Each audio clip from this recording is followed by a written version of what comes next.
আমি প্রথম বর্ষে দ্বিতীয় বর্ষে অন্যান্য ক্লাসেও বলেছি, বুঝছেন? যে এই কথাটা, এটা হচ্ছে গিয়া আপনার টাকাটা খরচ করবেন কমায়। কি করিয়া? নিজের পকেটের টাকা, এটা নিজের না, মা বাবা আপনাকে দিবেন, বুঝছেন? অথবা আপনার ভাই আপনার মাথার ঘাম পায়ে ফেলে রক্ত পানি করা টাকা আপনাকে দিচ্ছেন। এই টাকা আপনি বেকাজে বেহুদা কাজে ব্যয় করবেন না, অনর্থক ব্যয় করবেন না। পড়ালেখার কাজে যতটুকু লাগে ততটুকু ছাড়া আপনি বাসা থেকে, আমি মনে করি, টাকা আনাটাও উচিত হবে না। উচিত হবে?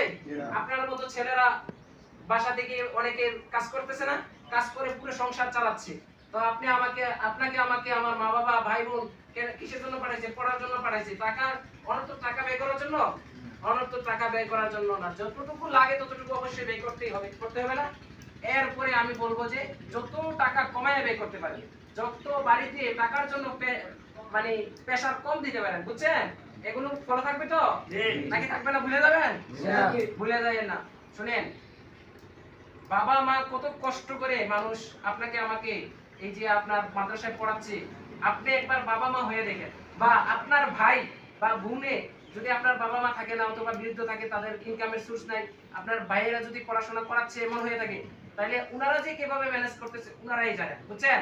আমার ভাইরা আমার জন্য, এই যে আমার বাবা 2016-তে মারা গেছে, বলেন আল্লাহ তাআলা ওনাকে জান্নাতুল ফিরদাউসের উচ্চ আসন দান করুন, বলেন আমিন। আমিন। শুনেন, আমার বাবা 2016-তে মারা গেছে, এরপরে আমাকে পড়ালেখা বন্ধ করে দিলে পারতেন না আমার ভাইরা? কিন্তু না, আমার ভাইরা তা করেন নাই। করছেন? তা করেন নাই। আমাকে ইসলামী স্টাডিজ প্রত্যেকটা অল সাবজেক্ট পড়াইছেন। আমি কতটুকু অর্জন করতে পারছি এটা আমার ব্যর্থতা, কিন্তু আমার ভাইয়েরা বা আমার পরিবারের লোকেরা, আমার বোনেরা, অনেক ক্ষেত্রে আমার বোনের জামাই মানে আমার দুলাভাইরা এক্ষেত্রে আমাকে অনেক সহযোগিতা করেছেন, বুঝছেন? অর্থনৈতিকভাবে পরামর্শ দিয়ে শাসন করি। আমার ভাইয়েরা যদি আমাকে শাসন না করতেন, সত্যি কথা বলি, ভাইয়েরা যদি শাসন না করতেন, তাহলে হয়তো ধরেন হেদায়েতুল্লাহ কাফিয়াতে আমি ঝরে পড়ে যেতাম। ভাইদের শাসনে আর তাদের রক্ত পানি করা টাকার মাধ্যমে আজকে আপনাদের সামনে বসতে পারছি, বুঝছেন? তাহলে এই কৃতজ্ঞতাবোধ আমি যেভাবে আপনাদের কাছে বলতেছি, এই কৃতজ্ঞতাবোধ যেন আপনাদেরও থাকে, কৃতজ্ঞতাবোধ যেন থাকে।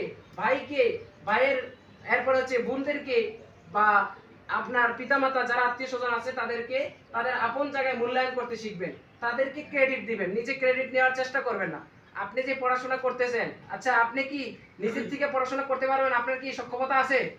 আপনি শুধু এখানে তো সবকিছু পরিবেশ তৈরি করে দিয়েছেন টাকা পয়সা দিয়ে, তারপরে তাদের রক্ত পানি করা টাকা দিয়ে আপনার মাদ্রাসার বেতন, খাবারের, তারপরে হচ্ছে কি আপনার পোশাক আশাক, বই খাতা কলম কিতাবাদি, হ্যাঁ, সবকিছুর ম্যানেজ তারা করতেছেন, আপনি শুধু একটু পড়তেছেন। তাহলে ক্রেডিটটা কি আপনার প্রাপ্তি নাকি আপনার মা বাবার ভাই বোনের? আপনি যে পড়ে একজন আলেম হলেন, আপনি পড়ে একটা ভালো রেজাল্ট অর্জন করলেন, এই ক্রেডিট কি আপনার? আমি তো মনে করি এই ক্রেডিট কখনোই আমার হতে পারে না। আমার হতে পারে? কখনোই হতে পারে না। এই ক্রেডিট সম্পূর্ণরূপে কার বলেন? আমার মা বাবা ভাই বোন যারা আমার পিছনে টাকা ব্যয় করতেছে, তাদের রক্ত পানি করা টাকা যারা ব্যয় করতেছে, তারা না? এজন্য তাদের প্রতিও কৃতজ্ঞ থাকবেন। কৃতজ্ঞ থাকবেন তো? নাকি